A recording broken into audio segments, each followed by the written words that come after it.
Good morning to all the participants and guests here. On behalf of Department of Defense and Strategic Studies, I extend my warm welcome to Lieutenant General J.S. Sandhuji, Chief of Staff, Army Headquarters, HPU Shimla, our keynote speaker, Professor Baljit Singh, Head Department of Political Science, Jammu University, other dignitaries, teachers, researchers, Afghan students. I had special invitation for them because when we go into the territoriality of South Asia, it is of great significance, at least to Afghanistan, keeping aside the territorial engagements of the trio of India, China, and Pakistan. Initially, I had lost this check and I was getting panicked that before exam, when you lose your notebook. So I would begin with the backdrop in which the South Asian territoriality and territorial engagements and disputes have to be observed. See, the traditional adage that it's power that overpowers everything, just like the lines of palms, the palm lines determine the fate of a person, the power lines determine the fate of a state. And when the peripheries of power expand, when the muscles of a state get strengthened, its territorial designs also expand. Territories are based on national interests. They are based on the muscular powers of state. They are not based on the ideational ideas like the global peace or the roses as were flown by several leaders. I won't go specifically for that. Very recently, Noam Chomsky was interviewed. He is a very prominent public speaker, a psychologist, a political scientist. He was asked what is the major challenge of 21st century. He came out only with the two ideas. If we survive the nuclear holocaust, one thing, and if we survive the climate change challenge. These are the two primary. And on the same thing, when the Homo Deus, the novel Harish, recent volume that speaks about the 21st century and the coming times, he speaks that man has to grapple with the challenge of technology. Machine is going to dominate man. Now, when we go into these primary challenges thrown out by the prominent public intellectuals, we find that the question of states and their territories gets minimized. In the meantime, if I bring to your mind the global scenario on economic front, on the front of natural resources, United States sides up with about 20% of the global wealth. And the multinationals, companies, multinational corporations based in United States, they side up with about 50% of the global wealth. And if multinationals are usurping that huge amount of 50% of the global wealth, then the question of territory evaporates. Territory has become redundant. It has become insignificant when multinational corporations are having their sovereignties and overpowering influence over the global citizenry. Coming to South Asia, how the territories of South Asia have evolved, this question has been addressed very little by scholars. We are having boundary dispute with Bangladesh. We have 7,000 kilometers long boundary, about 3,400 kilometer long boundary with Pakistan and China, and 600-700 kilometer with Bhutan, and all that, those territorial the interfaces with the neighboring states. We are only into that. How these have evolved is a fundamental question. Only then we can understand the territorial engagements in South Asia. India is a civilizational reality. It is a cultural reality. And the talk of the restoring India's glory is the talk of restoring that civilizational glory, restoring those civilizational values.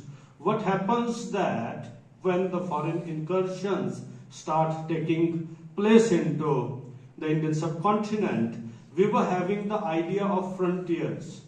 Indian subcontinent is blessed with the frontiers from the south, from the ocean side. We are surrounded on 3 sides, and in the north we are provided by earth, the mountain range, which is a natural frontier. Only the northwestern vent was open, and from that very course we had foreign incursions. So till the foreign incursions, we were having the idea of natural frontiers, and the subcontinental ganas or janpads that we had, 15, 16, 17 or 11, 12, interchanging numbers that we had in the past, they were, in the meantime, they were sharing the civilizational and cultural elements, and in the meantime, they were having their territorial identities too. But this idea of cultural and civilizational oneness was replaced by the British idea of colonial cartography. The colonial cartography takes place to make the subcontinent economically and natural resource-wise beneficial to the colonial empires. It was just like the dividing or the division of Indian subcontinent by the Portuguese, by the French, by the British, and the natural resources of this subcontinent were looted like anything. If I remember one of the debates recently where one Indian scholar rose up quite and showed his great anguish that if we take the last 500 years history, half of the wealth of UK belongs to India. It has to be given back at one stage. The things are changing. The wheel of history idea of Ramanohar Lohia is taking place. By 1500, 15th, 16th century, India was the largest GDP power of the world. India was not by map-wise or territory-wise, India was not an identity. But if we take in the subcontinent as India, then medicine table tells that by 15th century, India was the largest GDP power of the world, followed by China. Then in 16th century, China overtakes, and after the Industrial Revolution, India and China are thrown back to the current situation.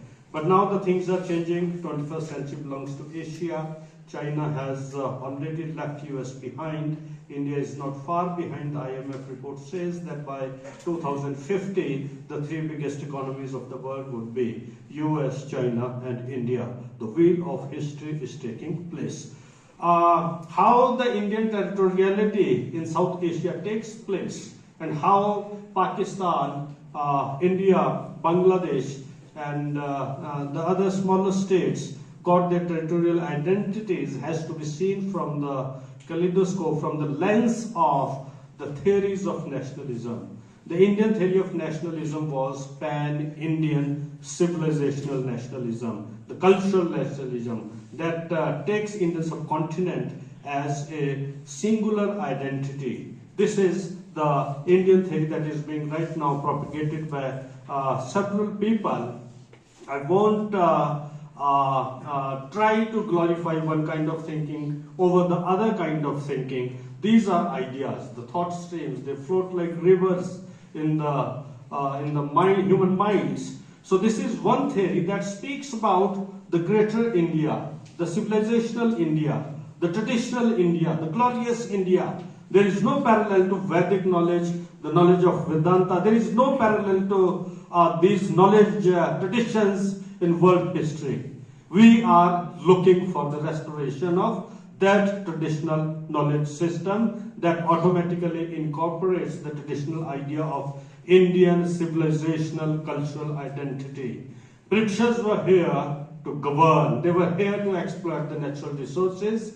They had their own plans of keeping the people disintegrated. Their colonial cartography takes place in a way that suppose the Radcliffe Plan takes place in 47 when India and Pakistan borders are divided.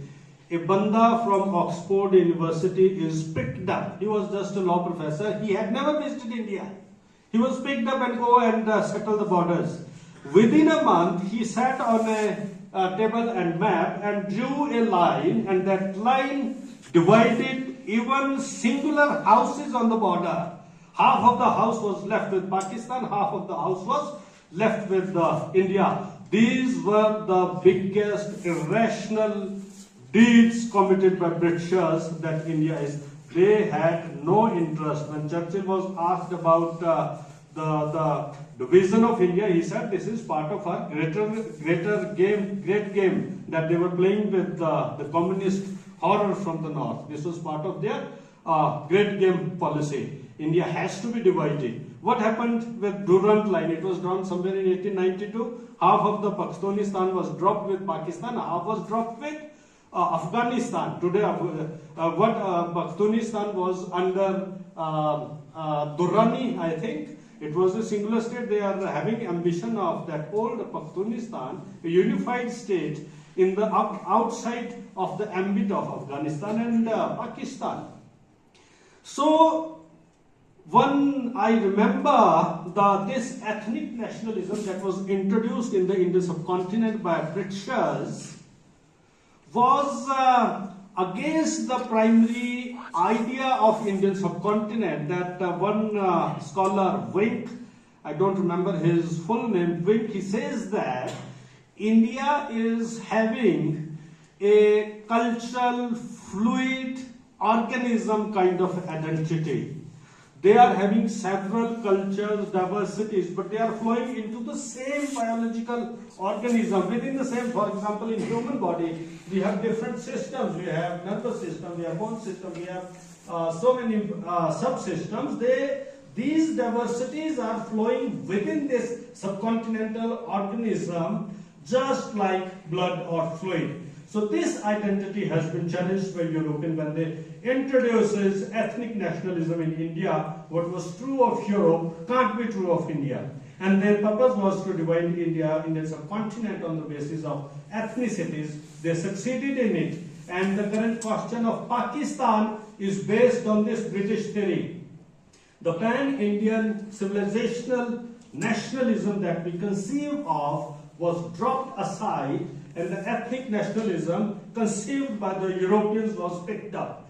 Pakistan was made on the basis of religion. Now the incomplete job is Kashmir has to be taken on the basis of religion. This irrational nonsense of Europe can't be applied in the Indian context because the Indian reality, the civilizational and traditional reality is different. It is another thing that during the time of partition, Master Tarachand also spoke about why not a special land for Punjab if Muslims can have their own. But the responsibilities, the rationalities and the community bondings of the two communities halted that process. And the current movement of Khalistan that conceives of it, that has no space in the Indian traditional knowledge system and in the traditional cultural identity of India. There is no space for that kind of thinking. Now lastly, I will come to one brief reference I will give because I don't have much time. Vinesh will let me know that to what extent I have to speak. I will come to the primary territorial engagement of India with China. We are having a a long civilizational coexistence without any history of conflict.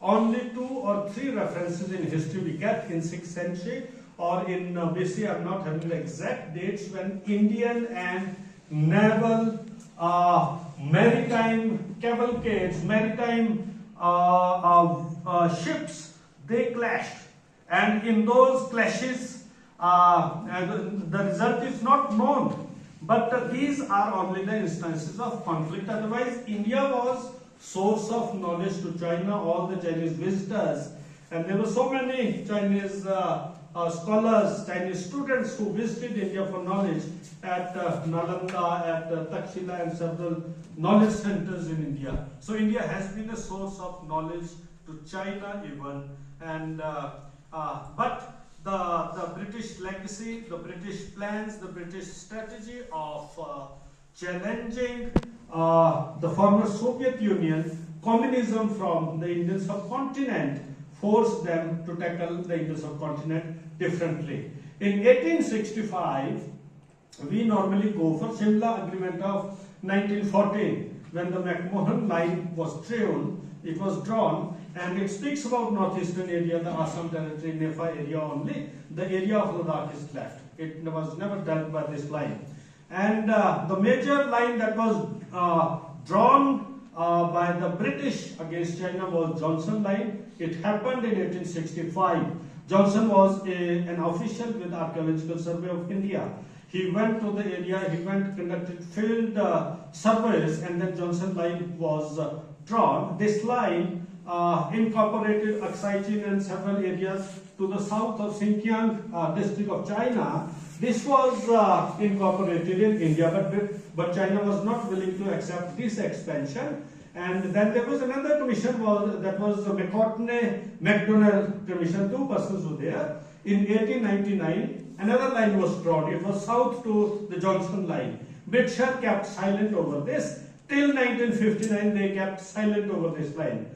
Sorry, not British, Chinese. And that means that they had a de facto approval for McDonnell line that was quite close to the LAC that we are right now having. LAC was given by Chairman Lai, Chinese Prime Minister, in 1959, that we have to stuck up to the lines that we are having in our control till 1959. But China had entered and intruded into several territories. Nehru refused to accept that proposal, but the things remained there, and 62 happened, and we all know that there were several follies. The General Thimayya's recommendations were turned down by Nehru, and the Menon, the boss who bossed even the Nehru government, his ideas prevailed, and so many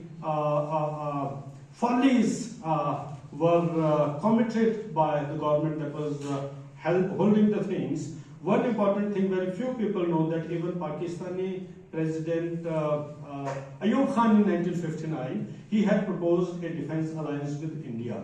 Because China not intruded into Indian territories first. China first intruded into Karakoram and Pakistani occupied Kashmir.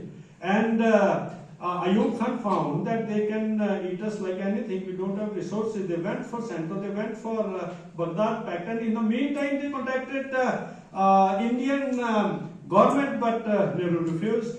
We were under the huge temperature, or I would say fever of NAM.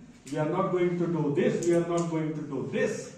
There was no strategic reality that landed as a wisdom on Indian strategic thinkers and people who were holding the primary positions. So these were the follies that led to the 1962 catastrophe. It was not such a big catastrophe, it was a small event. Only I remember 4,400, people may correct, I don't have exact data, not more than 4,400 casualties we had in 62.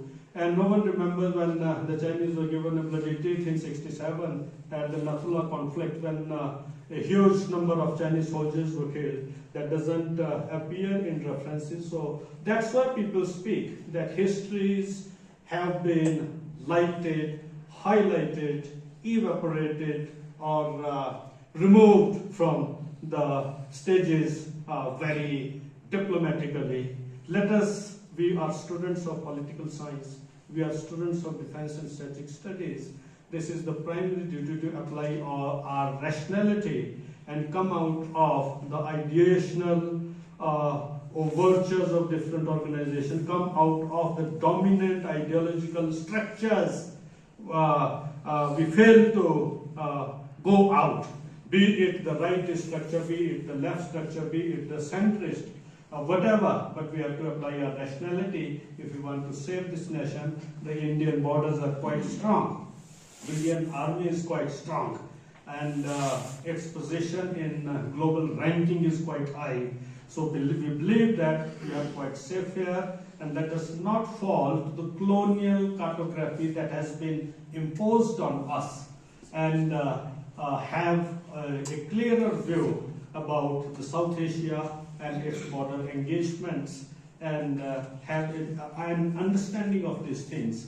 With these words, I will conclude my welcome address. Once again, I welcome Lieutenant General J.S. Sandhuji, our keynote speaker, Professor Baljit Singh, and valedictory speaker Amarjit Ji, Colonel Vij, and rest of the dignitaries who are here. Thank you very much. Sir, namaskar.